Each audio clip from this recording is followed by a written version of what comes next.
Kære alle sammen, først vil jeg lige takke jer, fordi I følger med og kommenterer på Facebook. Det glæder mig. Det vi skal til nu, det er det her. Det er den nye juleudstilling, som jeg holder på Steps dansestudie Øster Farimagsgade 16B, og det er den 15. december. Der er et show kl. 19, og hvis man vil have en stol, så skal man komme lidt før tid. På showet vil jeg vise de nye værker, de værker, jeg har lavet i året, der er gået.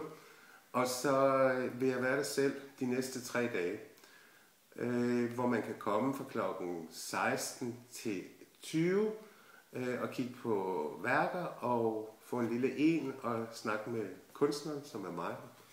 Jeg håber, jeg ser jer alle sammen, og god fornøjelse.